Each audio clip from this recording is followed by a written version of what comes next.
अस्सलाम वालेकुम and hi to everyone. आज हम CCP 3.1 chapter 22 डिवेल्ड ability of the steel, इसका जो पेज 15 है, डिवेल्ड एबिलिटी ऑफ द स्टील की आज समरी पे डिस्कस करेंगे।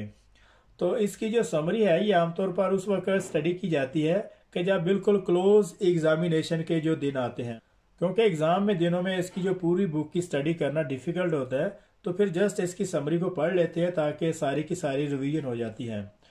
तो सबसे पहले हम बात करते हैं hydrogen induced heat affected zone और वेल्ड मेटल क्रैक। यहाँ तक इसको देखते हैं।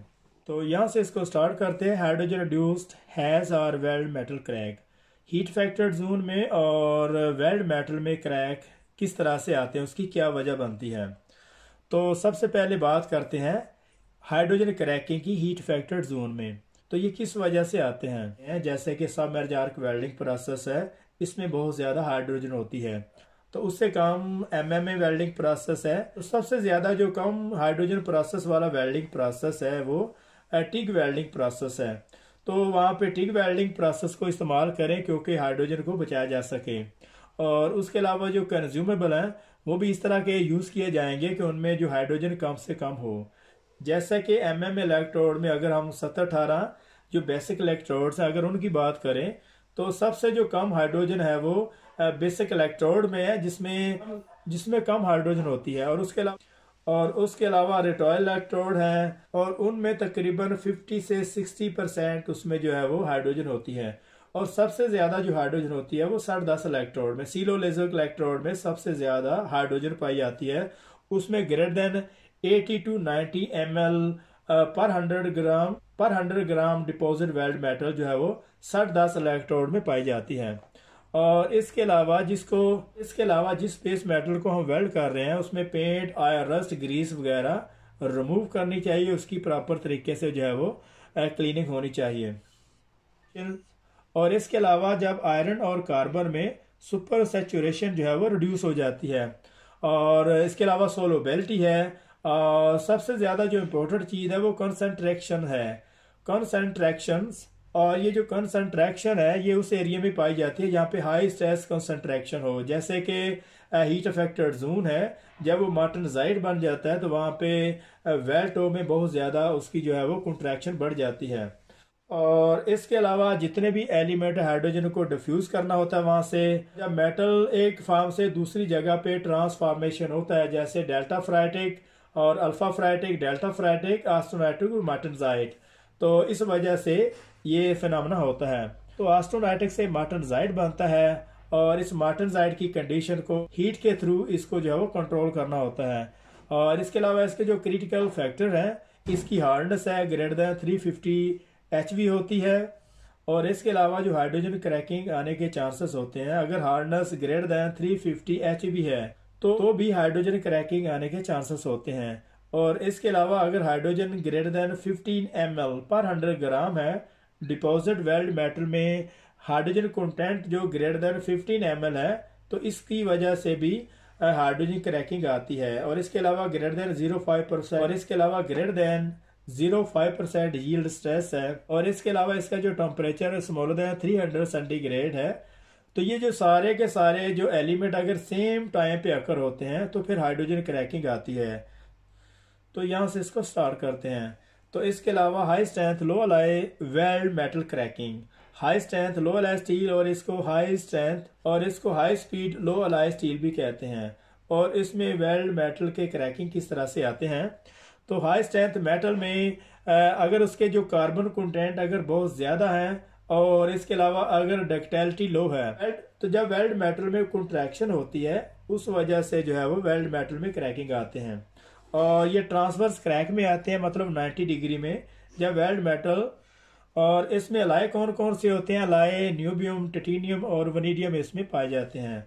और आमतौर पर जो वेल्ड मेटल के जो क्रैकिंग है वो लॉन्गिट्यूडनल डायरेक्शन में भी आते हैं। और ये ट्रांसफर मतलब 90 डिग्री बिल्कुल वेल्ड मेटल के जो पैरेलल है उसमें लॉन्गिट्यूडनल है और उसके बिल्कुल 90 डिग्री पे ट्रांसवर्स क्रैक। तो ये दोनों डायरेक्शन में आते हैं, लेकिन आमतौर पर जो स्टील पे जो हीट पड़ती है वो लॉन्गिट्यूडनल डायरेक्शन में पड़ती है। लेकिन इसके जो क्रैक हैं वो आमतौर पर ट्रांसफर क्रैक भी आते हैं। यहाँ से इसको स्टार्ट करते हैं। प्रिवेंशन लो अलाई NHSL स्टील में, प्रिवेंशन लो अलाई NHSL स्टील में। तो high strength low alloy steel और लो अलाई स्टील को किस तरीके से प्रिवेंट किया जाता है। High strength low alloy steel और जो सिंपल लो अलाई स्टील है, इनको किस तरीके से हाइड्रोजन क्रैकिंग से है जो प्रिवेंट किया जाता है। तो इनको सबसे पहले प्रीहीट किया जाता है। तो इसका जो वेल्डिंग आर का जो कॉलम है वो शार्ट और स्टेबल होना चाहिए। तो वेल्डिंग करने के बाद इस पे पोस्ट वेल्ड हीट ट्रीटमेंट किया जाता है ताकि इसमें जितनी भी रेसिडुअल स्ट्रेसेस और इसमें जो हाइड्रोजन को रिमूव किया जा सके। और इसमें लो हाइड्रोजन प्रोसेस इसमें यूज़ किए जाते हैं। और इसके अलावा मिनिमाइज रेस्टेंट है और इसमें किसी तरह का जो जिग्स है जैसे कलम वगैरह, या फिर इसके अलावा इसको अगर किसी दूसरे तरीके से रेस्टेंट किया हुआ है तो इसको जो है वो फ्री होना चाहिए। और इसकी जो कोटिंग को रिमूव होना चाहिए। स्टेबल आर्क लेंथ होनी चाहिए इसकी। तो इसकी जो कंसंट्रेशन है वो रिड्यूस होनी चाहिए। और इसकी जो प्लेट है जिस पे हम काम कर रहे हैं उसकी जो कार्बन इक्विवेलेंट वैल्यू जो है वो मेंटेन होनी चाहिए। और वेल्डिंग करने के बाद रूट लगाने के बाद इसको जो है वो इमीडिएटली इसको हार्ड पास होना चाहिए और ताकि उसकी हाइड्रोजन जो है वो मेंटेन हो सके। और इसके जितने भी जो इलेक्ट्रोड्स हैं जैसे फ्लक्सेस में सब मैरिज आर्क वेल्डिंग प्रोसेस में फ्लक्सेस इस्तेमाल करते हैं। और MMA वेल्डिंग प्रोसेस में जो बेसिक इलेक्ट्रोड्स हैं तो उनको बैक होना चाहिए, मतलब उनकी रिक्वायरमेंट के मुताबिक उनको जो है प्रॉपर तरीके से बैक होना चाहिए। और सोल्डिफिकेशन क्रैकिंग इन कार्बन मैंगनीज स्टील्स। तो कार्बन मैंगनीज स्टील में सोल्डिफिकेशन क्रैकिंग किस वजह से आती है। तो इसकी जो वेल्ड मेटल की हाई डेप्थ विद रेशियो है, मतलब अगर उसकी जो वेल्ड मेटल की जो डेप्थ है वो ज़्यादा है और अगर उसकी जो विड्थ है वो कम है तो इस वजह से सोल्डिफिकेशन क्रैकिंग आती है। और इसमें अगर सल्फर और सल्फाइड और इसके अलावा अगर मटेरियल कंटामिनेटेड है तो इस वजह से भी आते हैं। तो उसके अलावा ये वेल्डर के सेंटर लाइन में आती है।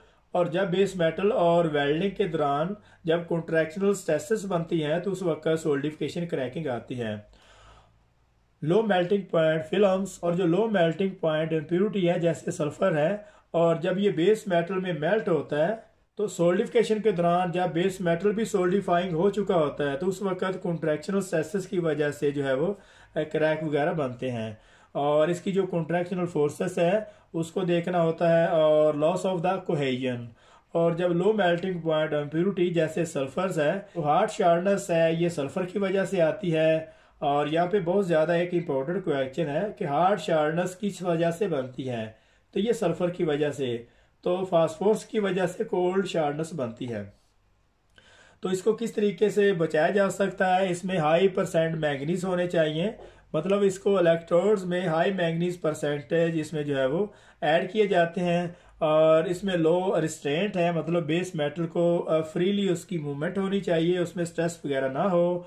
और इसके जो कार्बन कंटेंट जो है वो लिमिट में होने चाहिए। और इसकी लो डिल्यूशन होनी चाहिए, मतलब जो बेस मेटल का पिघलना है वो कम होना चाहिए। वो आमतौर पर उन वेल्डिंग प्रोसेस में आता है जो high current density welding process हैं जैसे सब मैरिज आर्क वेल्डिंग प्रोसेस। तो इस तरह के प्रोसेस में ज़्यादातर हाई डिल्यूशन बनती है तो इसकी वजह से सल्फर पिकअप होता है। तो ये भी बहुत ज़्यादा वजह बनती हैं क्रैकिंग की। तो इसकी जो हीट इनपुट है वो कंट्रोल में होनी चाहिए। और इसके अलावा जो कंट्रोल सल्फर परसेंट है तो जो मटेरियल की जो शीट है उसमें चेक करना चाहिए कि जो सल्फर के जो परसेंटेज है वो बिलो 0.05% होने चाहिए। और इसके अलावा उसकी जो प्रिपरेशन को चेंज किया जाता है और इसकी जो क्लीनिंग है वो प्रॉपर तरीके से होनी चाहिए।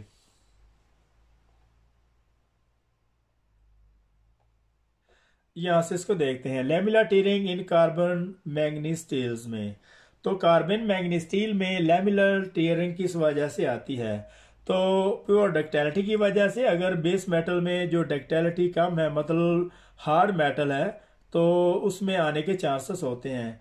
तो प्लास्टिक स्ट्रेन, जब बेस मेटल में जब प्लास्टिक स्ट्रेन पड़ती है, जब हीट की वजह से, दूसरी फोर्सेस की वजह से, स्ट्रेस की वजह से जब प्लास्टिक स्ट्रेन होती है तो हीट अफेक्टेड जोन एरिया में वहाँ पे जो क्रैक आते हैं, लैमिलर टीयरिंग क्रैक आते हैं। तो ये सल्फर भी वजह बनती है इसकी लैमिलर टीयरिंग की। और इसके अलावा माइक्रो इंक्लूजन्स हैं। और ये माइक्रो इंक्लूजन है, ये सल्फाइड और सिलिकेट भी होते हैं। और ये उस वक्त आते हैं कि जब बेस मेटल को जो है वो बनाया जाता है, प्रॉपर तरीके से उसको क्लीन और फाइन ना करने की वजह से उसमें रह जाते हैं। तो ये भी वजह बनती है लैमिलर टीयरिंग की। तो उसमें कंट्रैक्शनल फोर्सेस बनती हैं, उसमें स्ट्रेसेस बनती हैं। जब वेल्ड मेटल को वेल्ड किया जाता है तो ठंडा होने के दौरान उसमें कंट्रैक्शनल फोर्सेस बनती हैं। जब बेस मेटल और वेल्ड मेटल में आपस में जो है वो टेंशन बनती है तो उस वक्त ये टीयरिंग वगैरह बनती है। लैमिलर टीयरिंग उस वजह से आती है।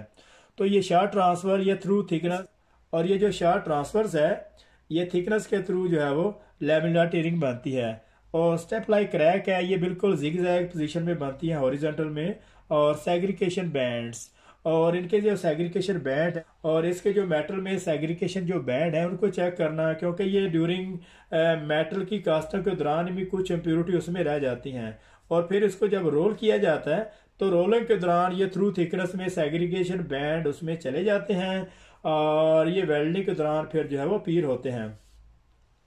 तो इनको किस तरह से बचाया जा सकता है? Entity for the लैमिनेशंस।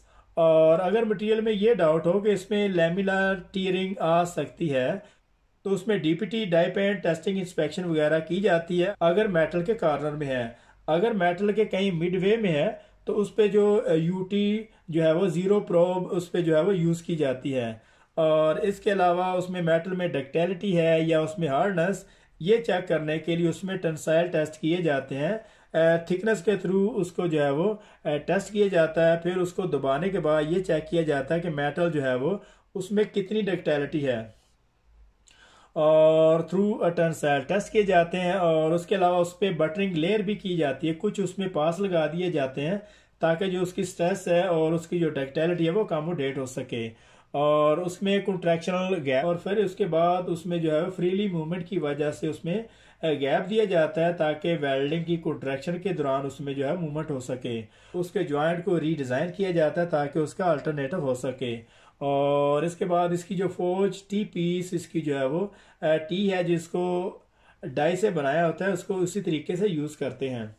और फिर उसके बाद उसमें जो केमिकल एनालिसिस हैं वो स्मॉलर देन 0.05% होने चाहिए। मतलब सल्फर फास्फोरस है वो स्मॉलर देन 0.05% होने में चाहिए। और उसके अलावा उसकी जो हीट इनपुट है वो कंट्रोल में होनी चाहिए। तो इंटरक्रिस्टलाइन क्रोजन इन स्टेनलेस स्टील।